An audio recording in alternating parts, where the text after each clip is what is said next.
In a quiet corner of the country, far from the noise of the cities, there was a small village where people lived simple lives. Most of them were farmers, waking up before the sun, working with their hands, and resting under the stars. Among them was a woman named Latha. She was poor, even by village standards. Her house was made of mud and straw, her clothes were worn, and her meals were often just rice and salt. But what made her stand out was not what she had bought, who she was. Latha had no husband. He had died many years ago in an accident while working in the nearby town. Since then, she had raised her only daughter alone. With no land of her own, she worked in the fields of others. Some days, she earned enough to buy a little food. Some days, she earned nothing, but she never complained. People would often see her walking through the village with a small smile on her face, her back straight, her hands rough but graceful.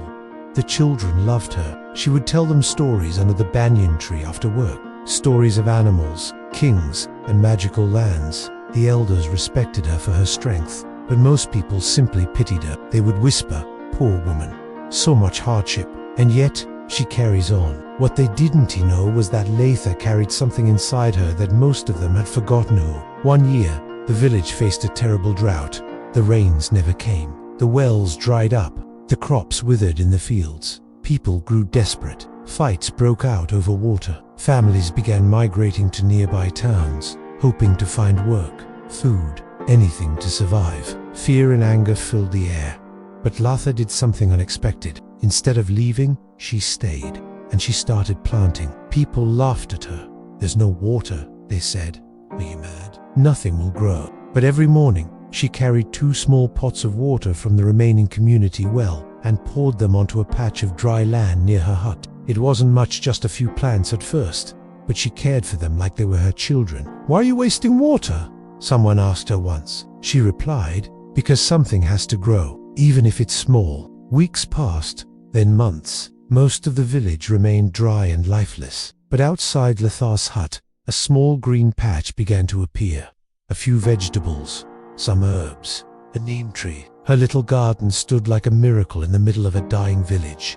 Soon, the children returned to play around her house. The elders came to sit in the shade of her tree. She shared her vegetables with anyone who was hungry. She gave seeds to those who wanted to try. She showed them how to collect morning dew and cloth and squeeze it into the roots. She taught them to use kitchen waste as compost. Slowly, a few others began to follow her example. One family started a small herb garden. Another dug a pit to store rainwater. A few built clay pots to conserve moisture in the soil. The change was slow, but it was real. Where there was once only dust and despair, there was now effort and hope. One day, a schoolteacher from a nearby town visited the village. He had heard about the woman who grew food without rain. He met Latha, saw her garden, and was amazed. He wrote about her in a local newspaper. The article called her the woman who defied the drought. A few weeks later, government officials came to the village.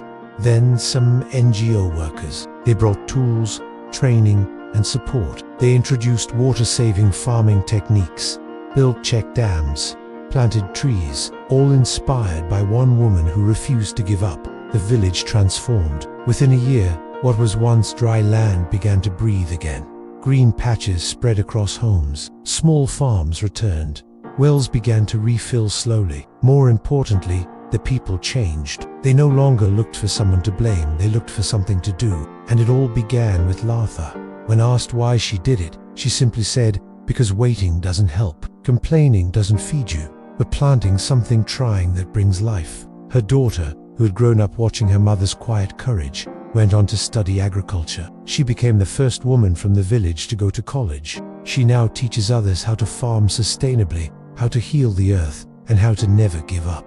Latha never became rich. She never left the village. She still wears simple clothes and eats humble meals. But the village around her will never be the same. She turned her pain into purpose, her struggle into strength. She proved that you don't need money to make a difference, you just need heart. And now, when people pass by her home, they no longer whisper with pity. They bow their heads with respect. Children bring her flowers. Elders seek her advice. Her small patch of green is now a symbol, a reminder that even the poorest among us can change the world. She was poor, but what she did changed everything. Because real change doesn't start with power or wealth. It starts with one choice, one step, One person who dares to believe that something better is possible even when the world has given up.